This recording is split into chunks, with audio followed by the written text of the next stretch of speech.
The glass slipped from Livia Sorrentino's hand before she even understood why. It shattered against the polished floor, and the sound cut through the soft music like a slap. Across the crowded ballroom, a voice she had spent 2 years trying to forget rose above every other sound.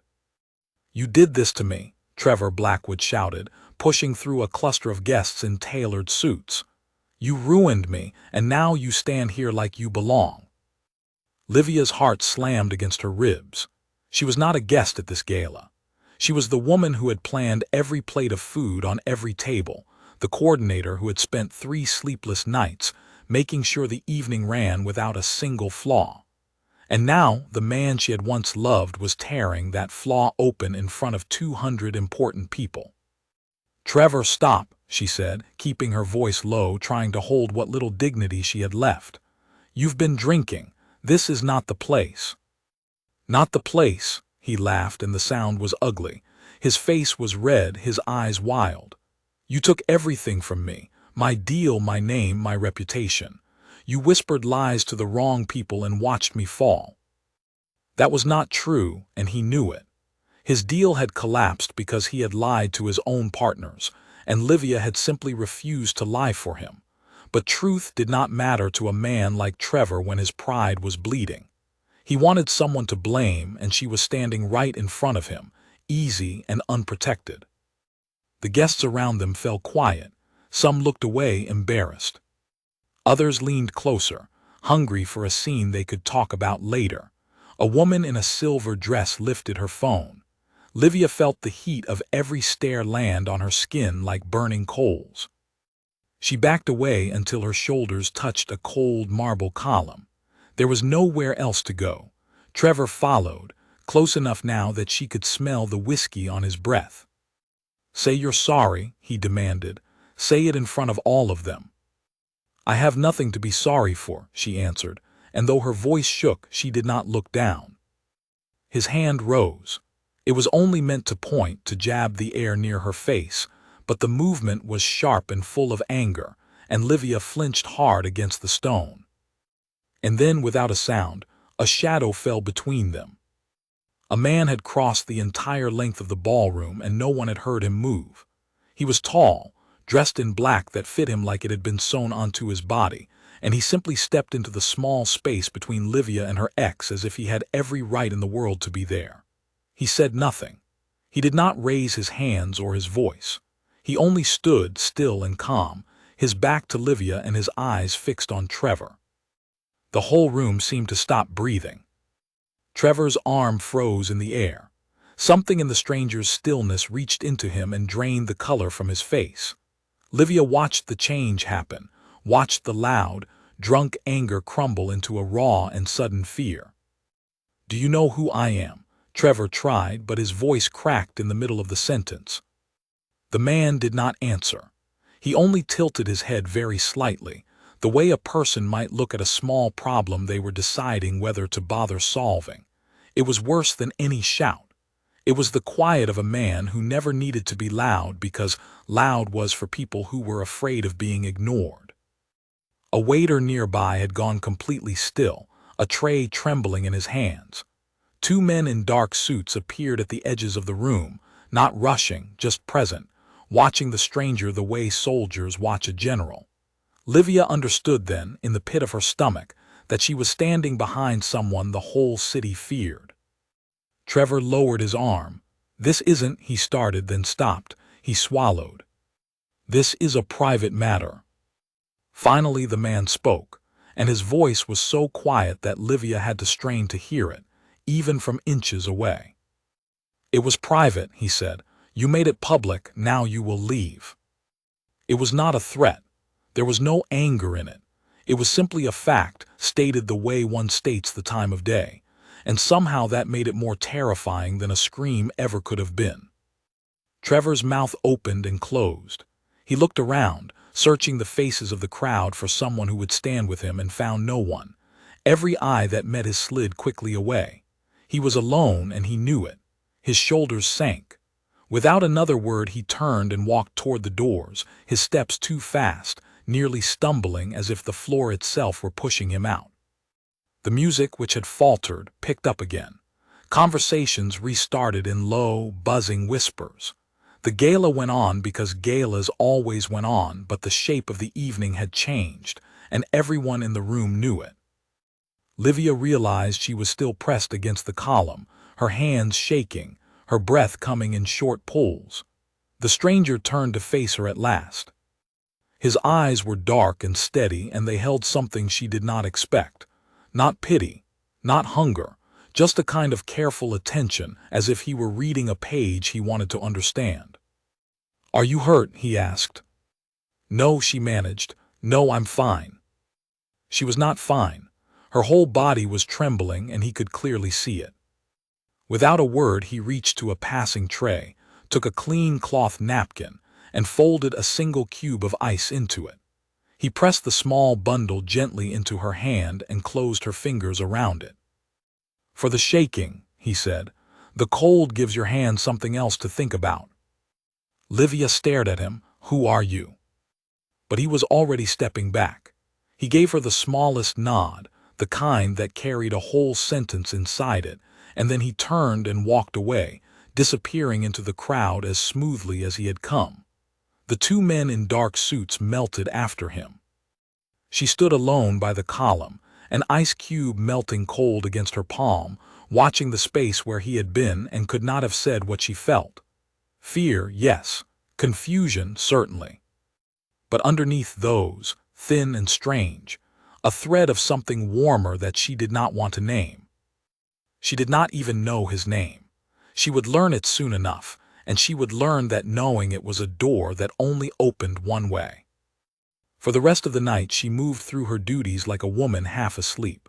She refilled trays, she smiled at guests, she thanked the host, and the whole time her mind circled back to the moment the shadow fell between her and Trevor. She kept the melted napkin in her pocket long after the ice was gone. Near midnight, as the last guests drifted out and the staff began stacking chairs, the host of the gala, an older man named Charles Whitmore, approached her. His face was pale, and he kept glancing toward the doors. "Livia," he said quietly. "That man tonight, the one who stepped in." "Yes." Charles wet his lips. "You should be careful. You don't want to owe him anything. People who owe him don't sleep well." "I don't even know his name," she said. Charles looked at her for a long moment, and what she saw in his eyes was not concern for her comfort. It was fear for himself. "His name is Matteo Ferrante," he said, "and whether you know it or not, tonight in front of everyone he chose you. Pray that turns out to be a good thing." Then he walked away, leaving Livia standing in the emptying ballroom with a name she had never heard, and a feeling that her small, careful life had just been pulled loose from its foundation. She looked down at the napkin in her hand, at the damp cloth that a dangerous man had folded for her with such surprising gentleness, and she felt the first cold touch of a truth she could not yet see the whole shape of. Nothing about her life would ever be simple again. She gathered her coat, said good night to her exhausted crew, and stepped out into the night. The city was quiet and wet, the streetlights blurred in a light rain. As she walked to her car, a long black vehicle sat parked across the street, its engine off, its windows dark. She could not see inside it, but she felt it watching her the way she had felt the whole room watching earlier. She quickened her steps, unlocked her car, and drove away without looking back. But in her mirror, the black car pulled smoothly out behind her, keeping its distance, following her all the way home through the empty, shining streets. When she finally parked outside her apartment and turned to look, it was gone, as if it had never been there at all. She told herself she had imagined it, she almost believed it, almost.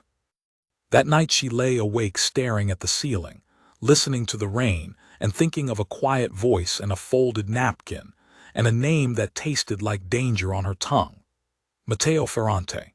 She did not know yet how deeply that name was already braided into her own future. She only knew that when the shadow had fallen between her and her fear, she had felt, for the first time in 2 years, that she was not alone.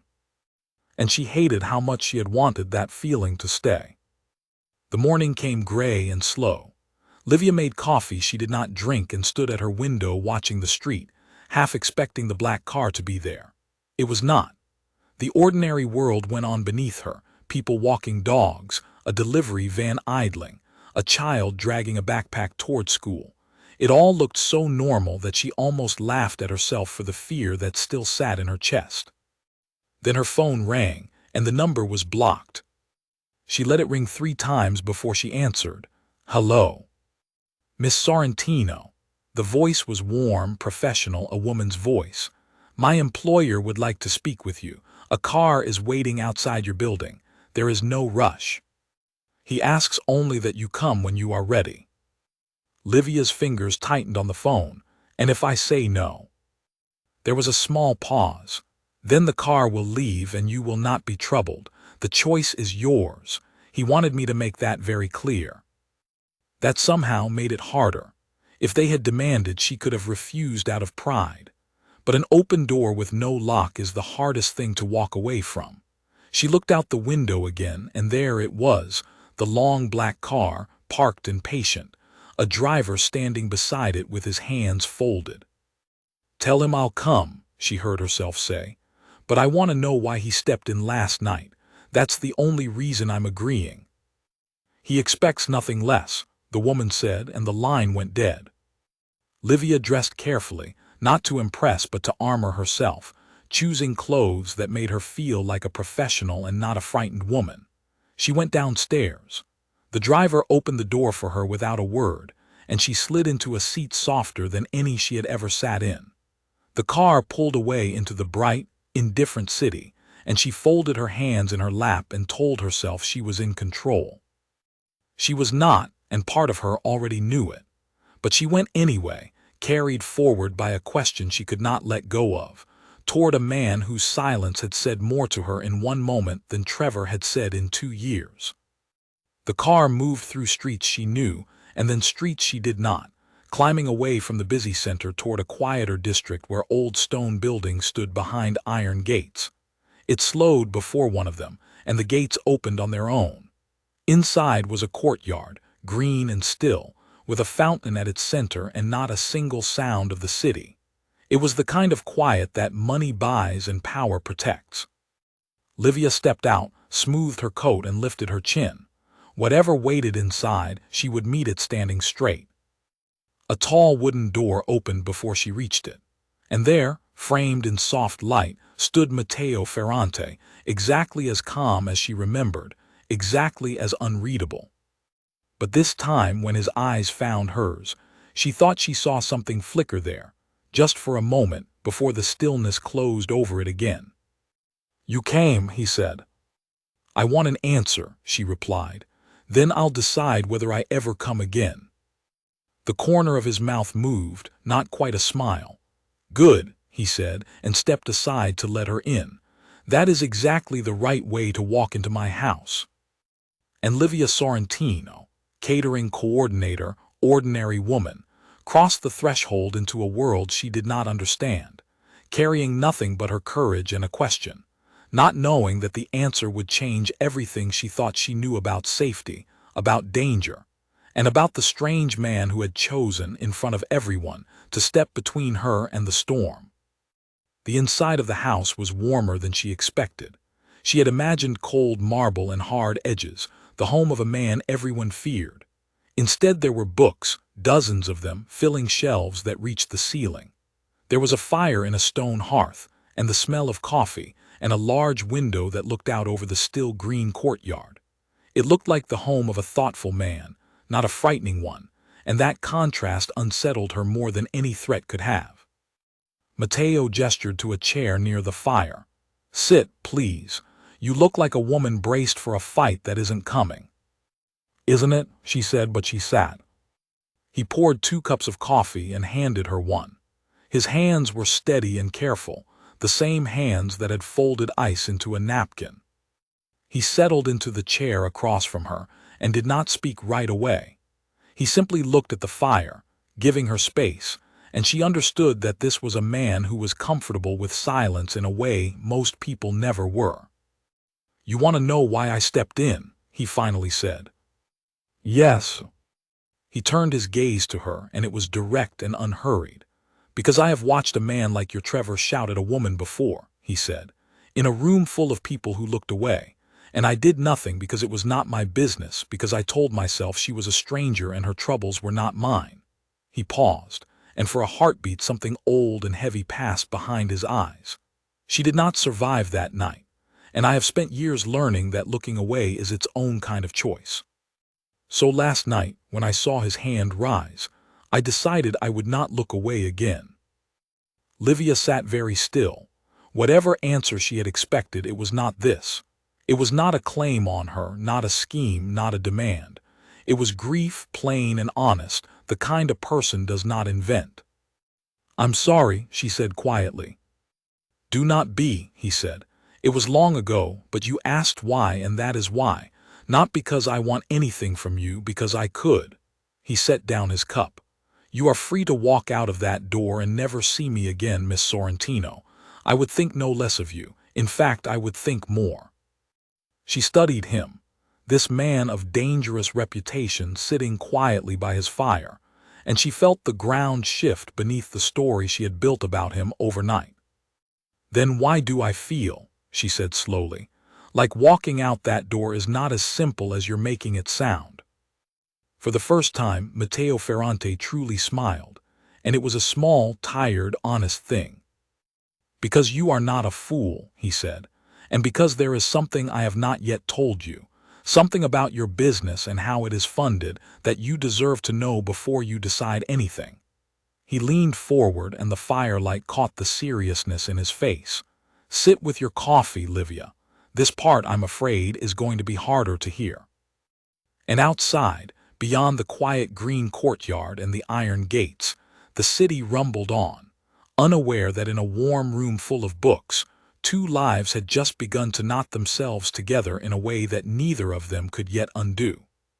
The coffee had gone cold in Livia's hands by the time Matteo finished speaking, and she had not taken a single sip. "Say it again," she said, slowly, "because I don't think I understood." Matteo did not look away from her, and she respected him for that, even as her stomach turned. "Your catering company," he said, "the loan that let you start it 2 years ago, the generous investor who believed in a woman with no history in the business and asked for so little in return." He paused. "That money came from me, through 3 other names, 3 other companies, so that you would never know, but it was mine." Livia set the cup down before her shaking hands could drop it. 2 years ago. That was the very time her life had fallen apart with Trevor, the time she had walked away from him with nothing, the time a miracle loan had appeared and let her build something of her own. She had thought it was luck. She had thought it was proof that the world could still be kind. "Why," she whispered, "I didn't even know you then. We had never met." "We had not," he agreed, "but I knew of you. A friend of mine, a good man, ran the restaurant where you worked before.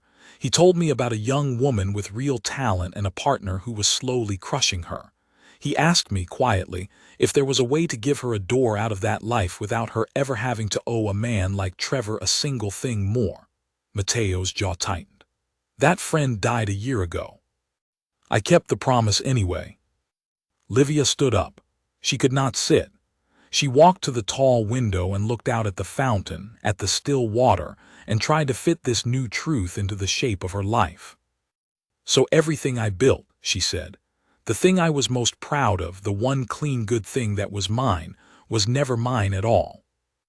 "No." His voice was firm, and he had risen too, though he kept his distance. "It was yours. Every hour of work was yours. Every client, every success, every sleepless night. I gave you a door. You walked through it and built everything on the other side with your own 2 hands. Do not let me steal that from you now by making you think you owe it to me. You do not." She turned to face him. "But I'm inside your world now, whether I chose it or not." "That's what you're telling me." He was quiet for a moment. "Yes," he admitted, "in the way that a house built on a certain street belongs to that street. You did not choose the ground, but the house is still yours." "That's a very poetic way," she said, and her voice sharpened. to tell a woman that her freedom was an illusion. To his credit, he did not flinch. "You are angry," he said. "You should be. I told you this because you deserved the truth before you decided anything, not after. A man who wanted to trap you would have kept quiet. I am telling you so that you can walk away with open eyes if that is what you choose." Livia pressed her palms flat against the cold windowsill and breathed. She thought of the years of work, the pride, the small victories.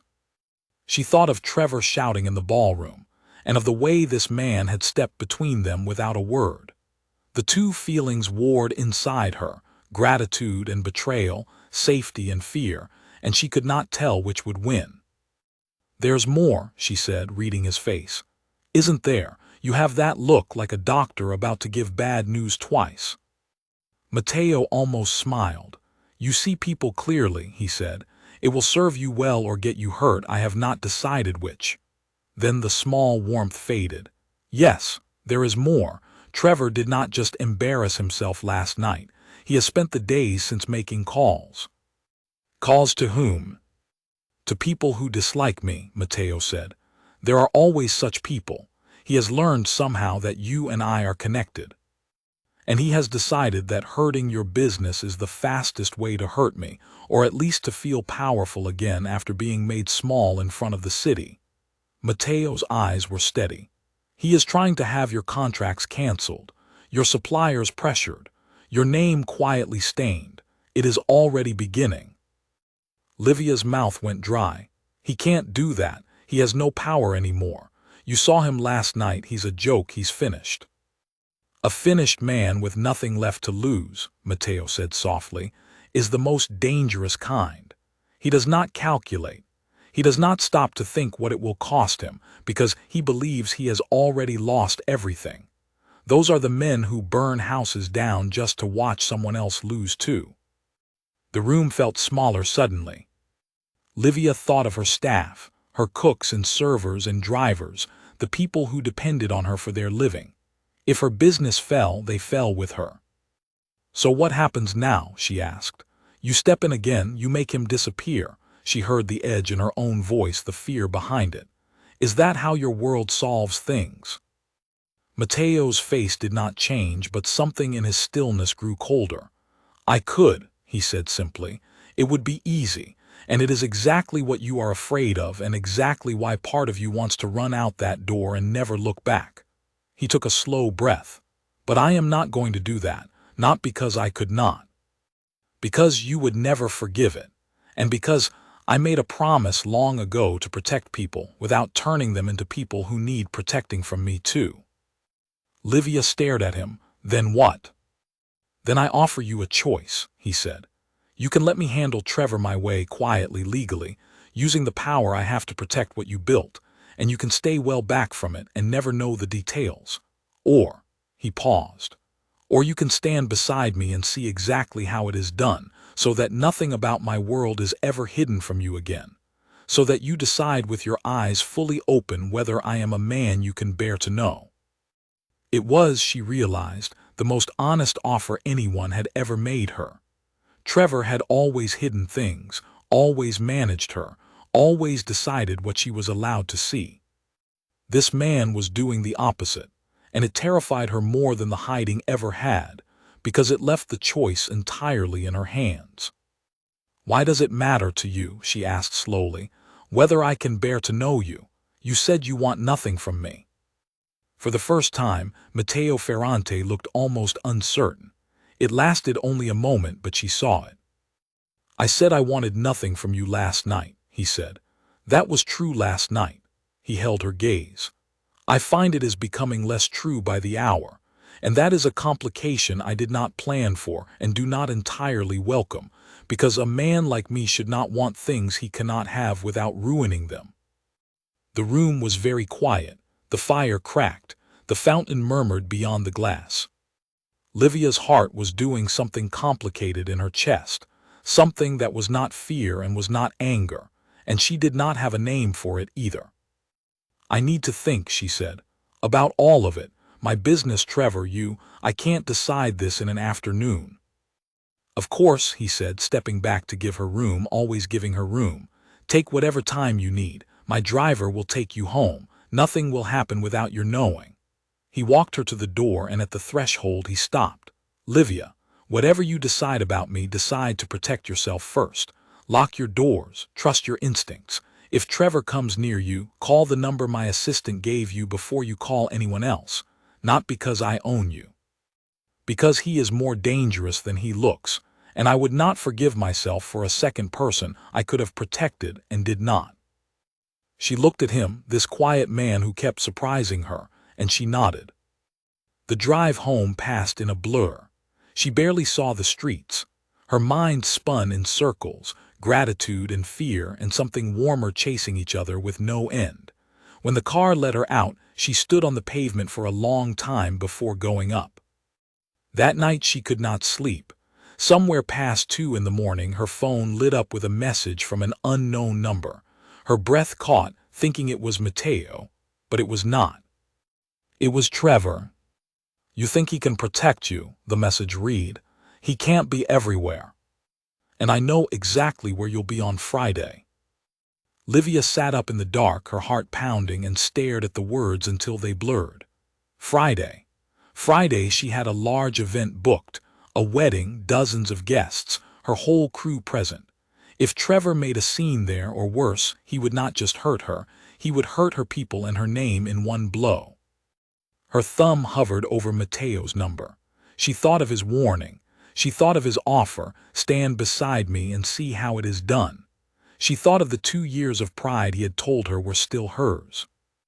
And slowly, in the dark, she made a decision she had not known she was ready to make.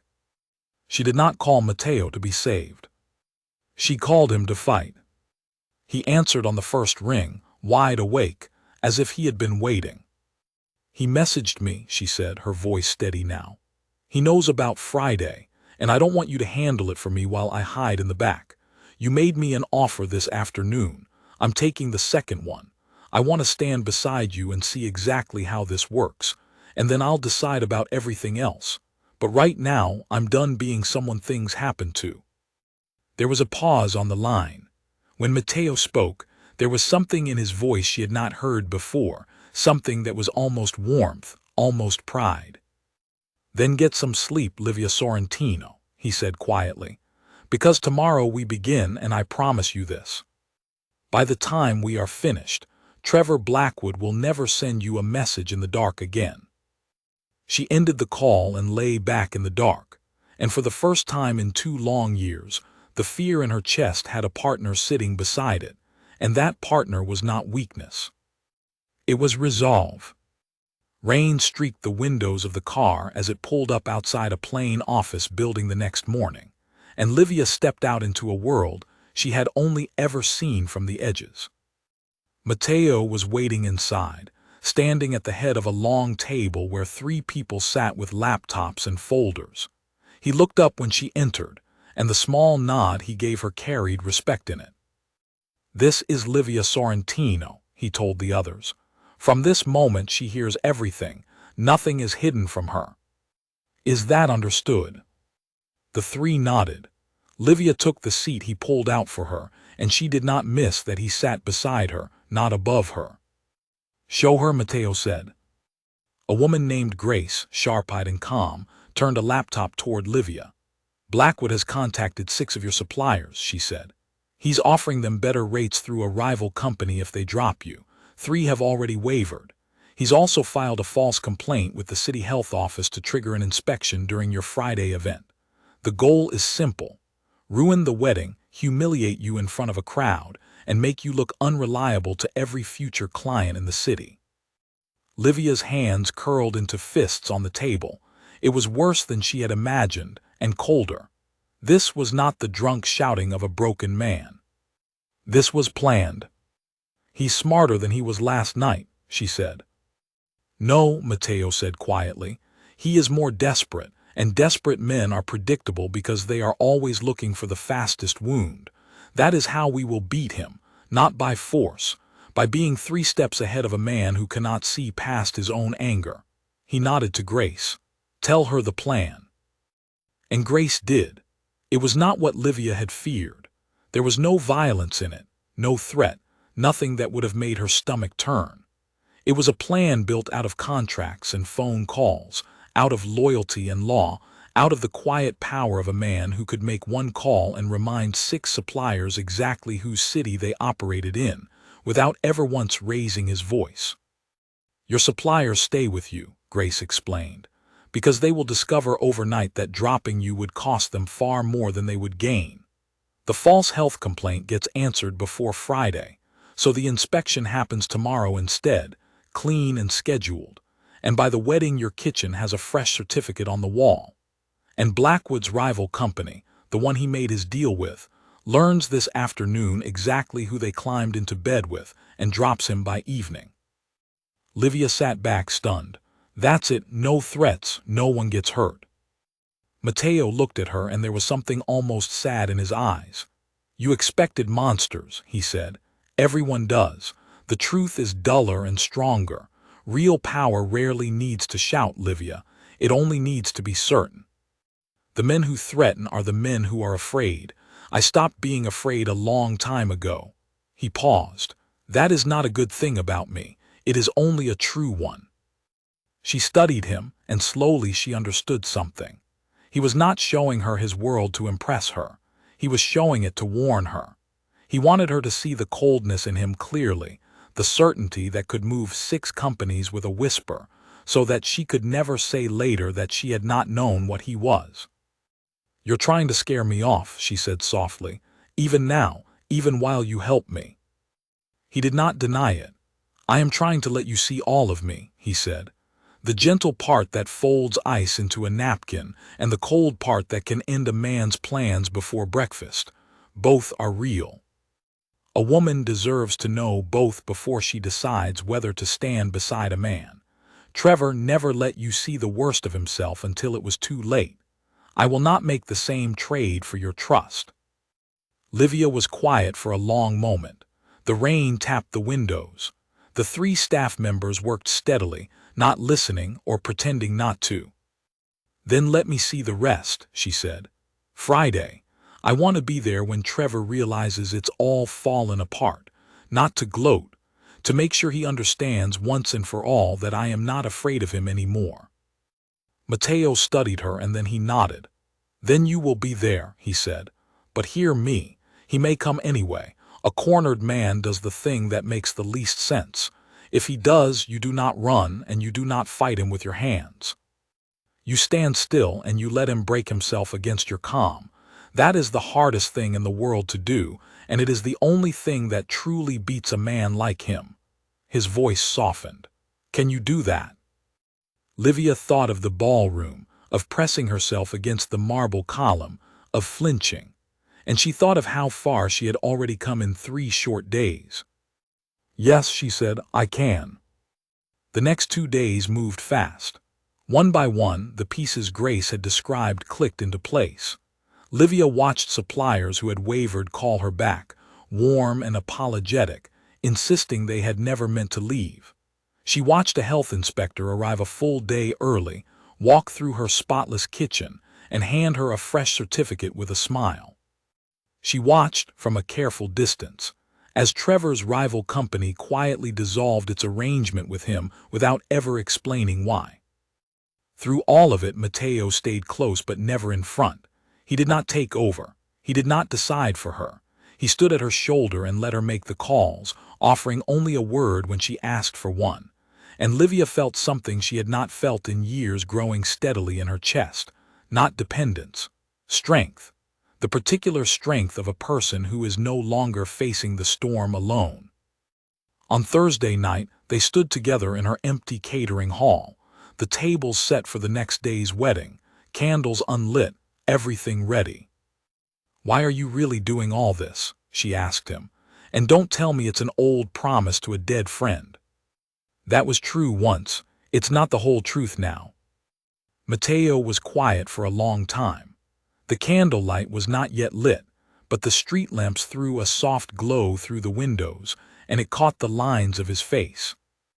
When I was young, he finally said, I decided the safest thing a man could do was to need no one, to care for nothing he could lose. I built my whole life on that idea. It kept me alive. It also made me into something I do not always like." He turned to her. And then a woman dropped a glass in a ballroom and refused to bow to a man who was screaming at her, and I felt something I had trained myself not to feel for 20 years. He shook his head slowly. "I am doing all this, Livia, because for the first time in a very long time, there is something I am afraid to lose. And I do not know yet whether that makes me stronger or weaker. I only know it is true." Livia's breath caught. She did not step toward him and he did not step toward her, but the space between them changed, grew charged, grew warm, and they both felt it. "Friday first," she said quietly. "We finish Trevor, then we talk about the rest." Matteo nodded and the smallest smile touched his mouth. "Friday first," he agreed. But neither of them slept much that night. And neither of them knew that Trevor Blackwood, cornered, humiliated, stripped of every plan, had decided that if he could not ruin Livia's business, he would settle for ruining her wedding day in person, in front of every guest, no matter what it cost him. He was already planning to be there. And this time, he was not planning to leave quietly. The wedding was beautiful, and that was exactly why Trevor chose it. Livia moved through the hall with a headset and a clipboard, directing servers, checking timing, watching the bride and groom laugh under strings of warm light. Everything was perfect. Every dish arrived on time. Every glass was full. 200 guests glowed with happiness, and Livia felt, for the first time in days, a flicker of pure pride that had nothing to do with fear. That was the moment the doors at the back of the hall banged open. Trevor stood in the entrance, and he did not look drunk this time. He looked worse. He looked calm the way a fuse looks calm before it reaches the end. His clothes were neat, his hair combed, and his eyes were fixed on Livia across the crowded room with a focus that made her blood go cold. Conversations near the door faltered. Livia's crew looked to her, and she felt every instinct in her body scream to run, to hide, to call for Matteo, who stood quietly near the far wall where he had promised to remain unless she truly needed him. But she remembered his words. "You do not run, you stand still. You let him break himself against your calm." So she set down her clipboard. She took off her headset, and she walked, slowly and steadily, straight toward the man who had haunted 2 years of her life. "Trevor," she said, her voice clear and even carrying just far enough, "you're not welcome here. This is a wedding. These people came to celebrate love. Whatever you came to do it to me outside, not to them." He blinked, thrown by her calm. He had expected fear. He had come to feed on it. "You think you've won," he said, his voice rising. "You think your dangerous friend fixed everything. My deal gone, my last chance gone, all of it because of you and him." He took a step forward. "I have nothing left. Do you understand that? Nothing. So there's nothing left for me to be afraid of losing." The guests had gone quiet now. The music died. The bride clutched the groom's arm. Livia felt the weight of every stare, just like the night at the gala, but this time she did not press herself against a wall. This time she stood in the open, tall and calm, between Trevor and the frightened people behind her. "You keep saying you have nothing," she said. "But that was never true, Trevor. You had chances, you had people who cared, you had a good life, and you burned every part of it yourself, and then you looked around for someone to blame." Her voice did not shake. "I was that someone for a long time.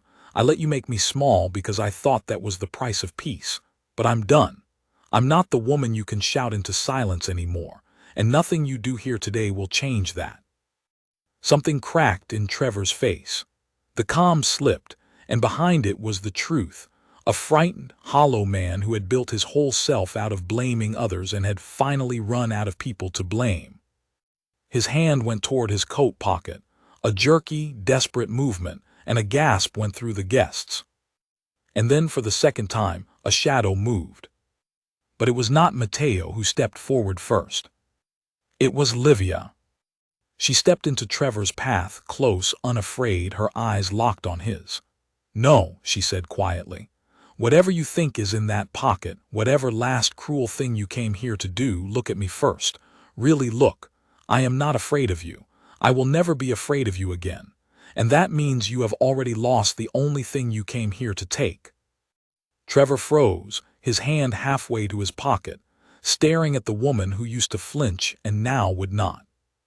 And that was when Matteo arrived at her side, silent as ever, stepping in not in front of her but beside her, shoulder to shoulder, so that Trevor faced not a frightened woman and her protector, but two people standing as equals against him. Matteo said nothing at first. He simply let Trevor see the two of them standing together, unshaken, and let the truth of it land. "There is nothing in that pocket that will help you," Matteo finally said, his voice quiet and certain. "You know that. There is no move left that ends with you winning. There never was from the moment you decided that your failures were her fault. You have already lost everything, Trevor. The only choice you have left is whether you lose it quietly and walk out that door with the last scrap of your dignity, or whether you lose it loudly in front of all these people and give them a story about a broken man they will tell for years." He paused. "One of those choices you can still live with. The other you cannot." The whole hall held its breath. Trevor's hand trembled. Slowly, so slowly, he pulled it back from his pocket and it was empty. There had never been anything there but the threat itself, the last weapon of a man who had nothing else. His shoulders sagged. His eyes filled, and for one raw moment he looked less like a villain and more like a lost, ruined boy who had taken every wrong turn and arrived, at last, at the dead end he had been driving toward for years. "I really did have everything," he whispered, to no one, to himself. "You did," Livia said, and there was no cruelty in it, only a strange, tired kindness.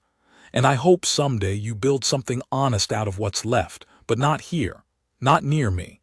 Go, Trevor, and don't come back." He looked at her one last time. Whatever he had come to find, he did not find it. There was no fear in her to feed on, no guilt to twist, no small woman to shout into silence. There was only a calm, strong person he no longer recognized, standing beside a man he could not defeat. He turned and walked out of the hall, and this time no one pushed him toward the door. He simply left, a small figure disappearing into the night, and the doors swung shut behind him. For a moment the hall was silent. Then slowly the music started again. The bride laughed, shaky with relief. The guests began to breathe, to talk, to return to their celebration, and the terrible moment folded away into the ordinary joy of the evening as if it had never happened. Livia let out a long breath she had not known she was holding. Her legs felt weak, but she did not fall. Matteo was beside her, steady, close. "You did it," he said quietly, only for her. "You did all of it. I did nothing but stand where you could see me." "You stood beside me," she said, "not in front of me. That was everything."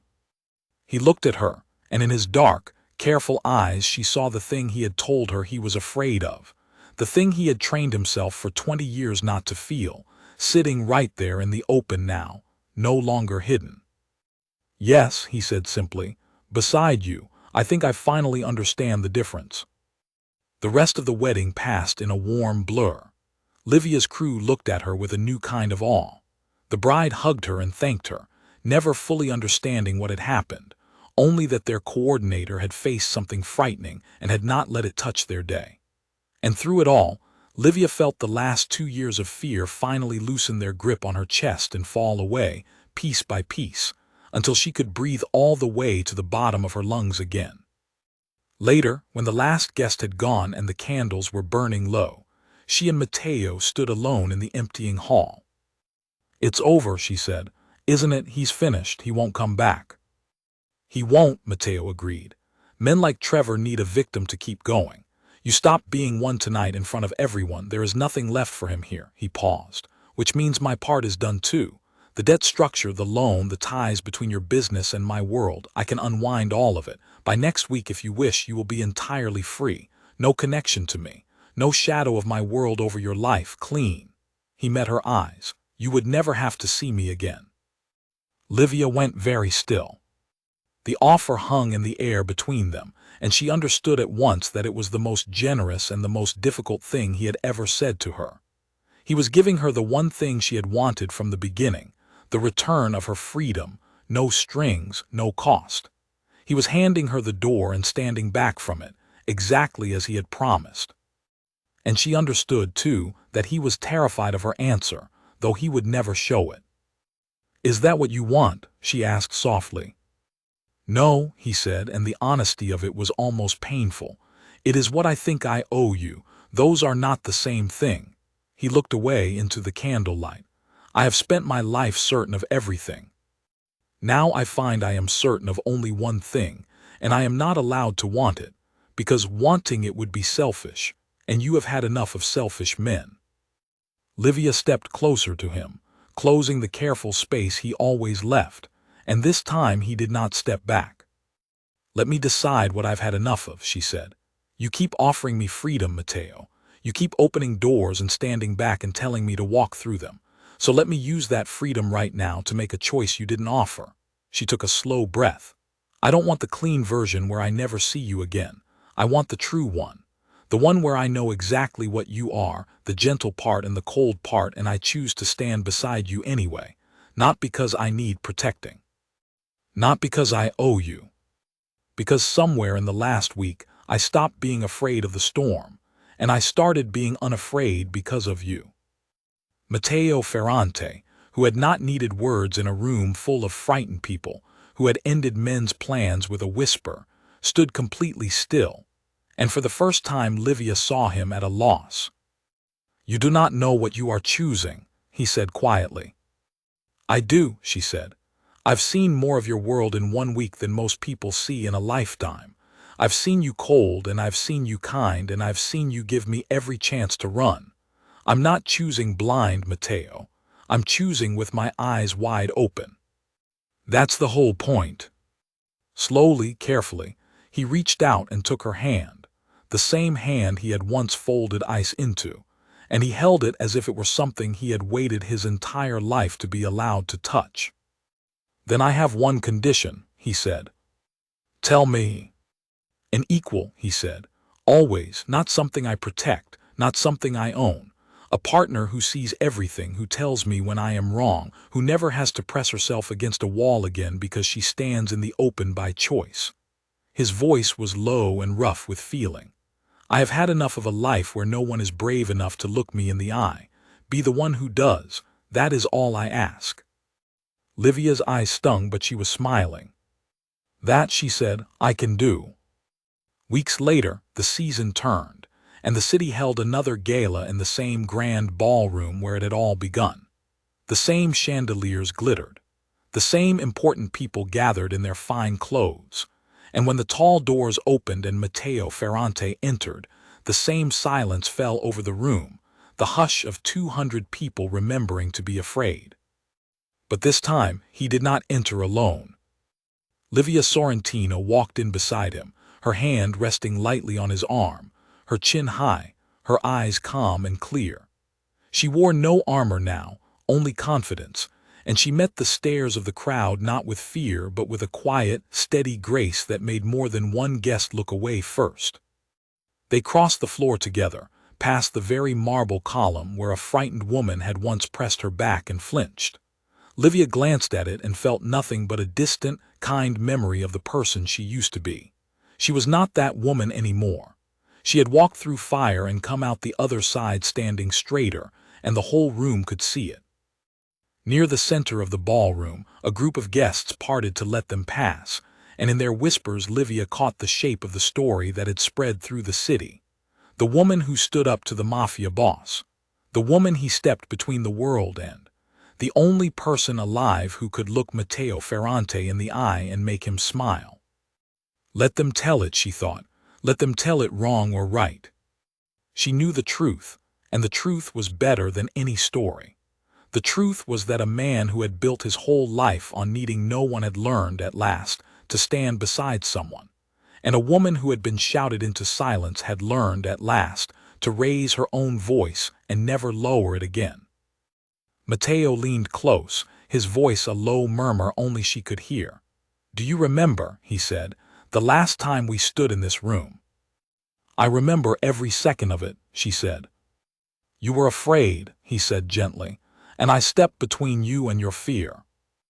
Livia turned to look at him, at this quiet, dangerous, gentle man who had changed everything, and she smiled the smile of a woman who was, at last, exactly where she chose to be. "Yes," she said, "you did. But look at us now." She lifted her chin toward the silent, watching room. "Tonight, I'm not standing behind you. I'm standing beside you, and I'm not afraid of anything in this room, including you." Matteo Ferrante, the man everyone feared, the man who had spent 20 years certain that caring was weakness, looked at the woman beside him and understood, fully and finally, that he had been wrong about the most important thing of all. He did not step between Livia and the world that night. He did not need to. She stepped into it herself, tall and unafraid, and he simply walked beside her, exactly where he belonged, into a future that neither of them faced alone. And behind them, the whole room understood at last what that meant.